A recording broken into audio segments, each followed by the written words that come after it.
व्यवसायात्मिका बुद्धिरेकेह कुरुनंदन बहुशाखा यनंताच बुद्धयो व्यवसायीनाम. 41. व्यवसाय आत्मिका कृष्ण भावनेमध्ये दृढ. बुद्धी एका केवळ एकच. इह या जगात. कुरुनंदन हे प्रिय कुरुपुत्रा. बहु शाखा अनेक फाटे. ही खरोखर. अनन्नताहा अमर्याद. च सुद्धा. बुद्धयहा बुद्धी. अव्यवसायियाम अव्यवसायी नाम जे कृष्ण भावना भावित नाहीत त्यांच्या.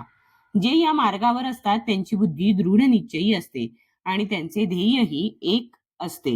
हे प्रिय कुरुनंदन, जे डळमळीत वृत्तीचे असतात त्यांच्या बुद्धीला अनेक फाटे फुटलेले असतात. तात्पर्य: कृष्ण भावनेद्वारे एखाद्याची जीवनाच्या परमोच्च सिद्धीप्रत उन्नती होऊ शकते. या विश्वासालाच व्यवसायात्मिका बुद्धी म्हटले जाते. चैतन्य चरितामृतात मध्य 22.62 सांगितले आहे की श्रद्धा शब्दे विश्वास कहे सुदृढ निश्चय. कृष्णे भक्ती कैले सर्व कर्म कृत हय.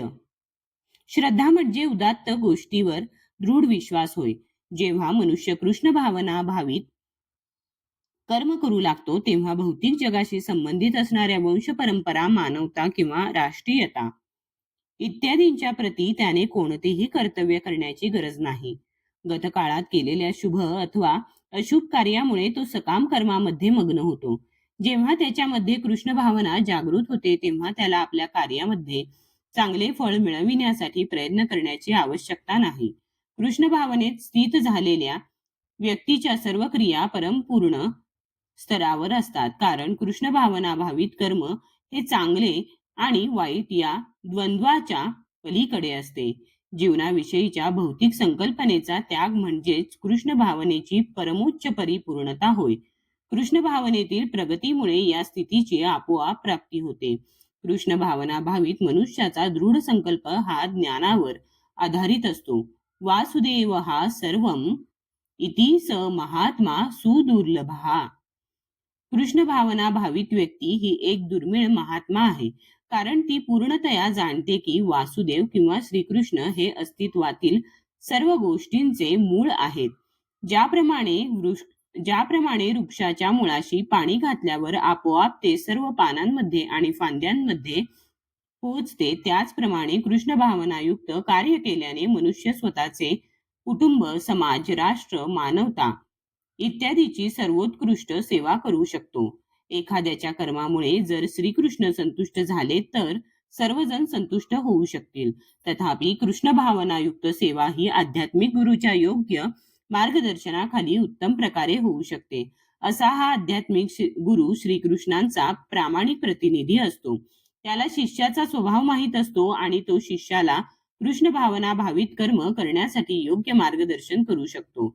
म्हणून कृष्ण भावनेत पारंगत होण्यासाठी मनुष्याने श्रीकृष्णांच्या प्रतिनिधीच्या आदेशांचे दृढ निश्चयाने पालन करणे आवश्यक आहे.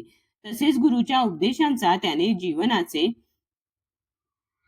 ध्येय म्हणून स्वीकार केला पाहिजे.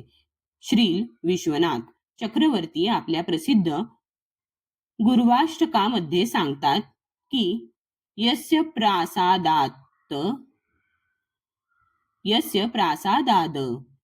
भगवत प्रसादो यस्या प्रासादान्न गतीहि कुतोपि ध्यायन स्तुवन्तस्य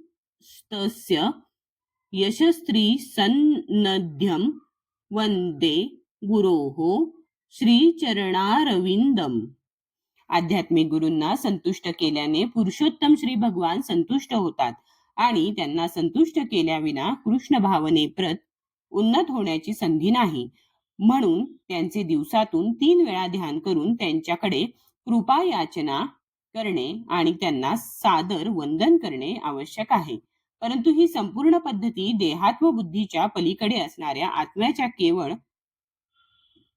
सैद्धांतिक ज्ञान स्तरावर नसून परिपूर्ण ज्ञानावर आधारित आहे. अशा ज्ञानामुळे सकाम कर्माद्वारे प्राप्त होणाऱ्या इंद्रिय तृप्तींची संधीच नष्ट होते.